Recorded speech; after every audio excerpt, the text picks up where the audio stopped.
Hello दोस्तों, मेरा नाम राहुल गौतम और मैं आपके सामने हाजिर हूँ एक नई कहानी के साथ। और ये कहानी है एक ऐसे राज्य की जहाँ का राजा हर 5 साल बाद चेंज किया जाता था। और वहाँ का एक नियम ये भी था कि 5 साल बाद उस राजा को एक ऐसी जगह भेज दिया जाता था, एक जंगल में, जहाँ पर ना कोई खाने पीने की सुविधा होती थी और वहाँ पर जो जंगल था वो भयंकर जंगली जानवरों से भरा होता था।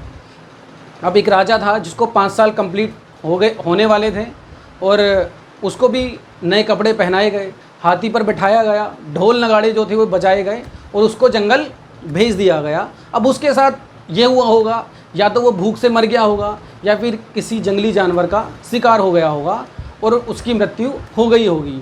यही उस राज्य का नियम था जो हर किसी राजा को पालन करना होता था।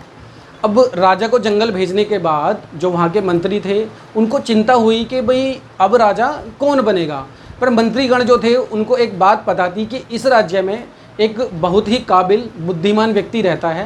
तो वो सारे गांव वाले या फिर राज्य वाले कहें और मंत्री जो थे वो उस व्यक्ति के पास जाते हैं, उसको सारी कंडीशन बताते हैं कि भाई 5 साल आपको राजा बनना है, उसके बाद आपको जंगल भेज दिया जाता है। अब वो जो व्यक्ति होता है वो डर जाता है कि भाई मैं राजा तो बन जाऊंगा, ठीक है, बट 5 साल बाद मुझे जंगल भेज दोगे, अगर मेरे साथ कुछ हो गया या मेरी मृत्यु निश्चित ही है वहाँ पे, तो अगर जंगल आप भेज दोगे तो। बट बड़ी रिक्वेस्ट करने के बाद मंत्रीगण कहते हैं कि भाई देखो, आप चतुर भी हो, होशियार भी हो और काबिल भी हो और आप ही हमारा जो राज्य है उसको सुचारू रूप से अच्छे तरीके से चला सकते हो। तो बड़ी रिक्वेस्ट करने के बाद वो व्यक्ति जो होता है वो एग्री कर जाता है कि भाई ठीक है, मैं आपकी जो कंडीशन है उसको एग्री करता हूँ और 5 साल बाद मैं एक ऐसी जगह चला जाऊँगा जहाँ पे किसी तरह का कोई जीवन नहीं है। अब होता क्या है, वो राजा बन जाता है। अब राजा बनने के 3 दिन बाद ही वो व्यक्ति क्या करता है, वो व्यक्ति मंत्रियों को बुलाता है और उनसे कहता है कि भाई मुझे वो जगह दिखाओ जहाँ 5 साल बाद आप मुझे भेजोगे, या जहाँ पे जो बहुत सारे राजा हैं वो ऑलरेडी भेजे गए हैं। तो मंत्री क्या करते हैं, उसको उस जगह ले जाते हैं जंगल में। अब जंगल जब वो जाता है तो वो देखता है वहाँ पे कि भाई यहाँ तो बहुत सारे जो राजा हैं उनके हड्डियाँ पड़ी हैं, उनकी डेड बॉडीज़ पड़ी हैं। तो वो बंदा सोचने पे एकदम मजबूर हो जाता है कि भाई मेरे साथ अगर मैं 5 साल बाद यहाँ आया तो मेरी जो मृत्यु है वो निश्चित है। जो राजा होता है वो वापस आ जाता है, बट आने के बाद वो प्लानिंग करता है कि भाई अगर 5 साल बाद मैं इस जंगल में गया तो मेरी जो मृत्यु है वो निश्चित है। तो वो क्या करता है, पहले साल वहाँ पे जो पेड़ होते हैं घने उनको सबको कटवा देता है। उसके बाद वो जितने भी जंगली जानवर हैं, जितने भी भयंकर जानवर होते हैं, उन सबको वो दूसरे जंगल भिजवा देता है। उसके बाद दूसरे साल क्या करता है, वो उसी जंगल में एग्रीकल्चर का काम कराता है कि पेड़ कटवाने के बाद जो खेती बाड़ी है उसने वो शुरू करवा दी।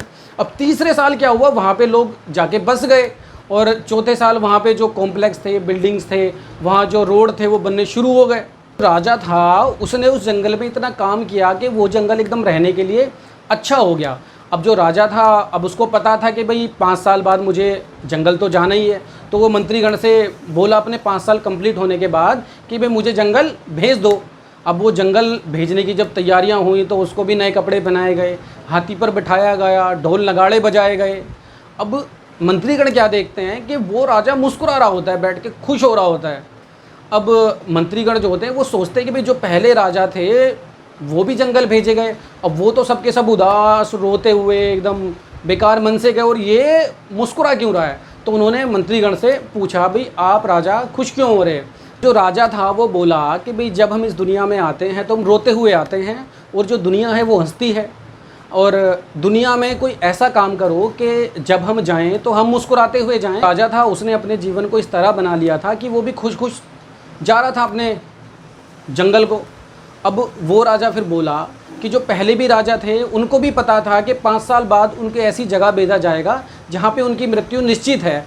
लेकिन राजा बनने के कुछ दिन बाद ही वो ऐशो आराम में और मज़े में और खाने पीने की चीज़ों में इतने खो जाते थे कि वो भूल जाते थे कि 5 साल बाद उनको भी जंगल भेजा जाएगा, और जब भेजा जाएगा तो उनकी जो मृत्यु है वो वहाँ पे निश्चित है।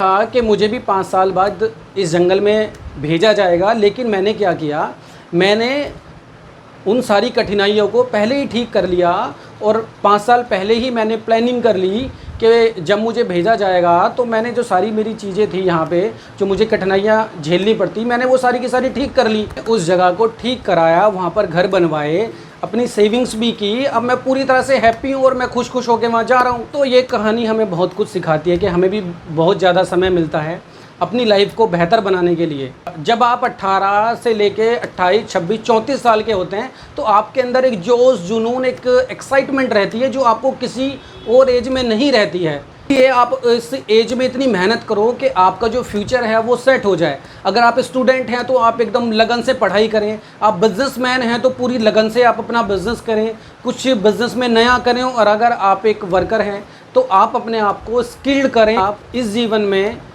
मज़े करते हैं, टाइम बर्बाद करते हैं और केवल एंटरटेनमेंट पर ध्यान देते हैं, तो आप भी उन्हीं राजाओं की तरह जंगल भेज दिए जाओगे और जो जंगली जानवर हैं वो आपको खा जाएंगे। मतलब आपको भी एक दिन गरीबी आ जाएगी और वो जो गरीबी है वो आपको खा जाएगी। लेकिन अगर आप जो उस राजा की तरह सोचते हैं, चतुर राजा की तरह जो लास्ट में आया था, उसने अपनी 5 साल की जो प्लानिंग थी वो पहले ही कर ली थी और उसने वो सारी की सारी चीज़ें ऑलरेडी ठीक कर ली थी। अगर आप भी अपने फ्यूचर की प्लानिंग करते हैं तो आप भी अपने जीवन को बेहतर बना सकते हैं।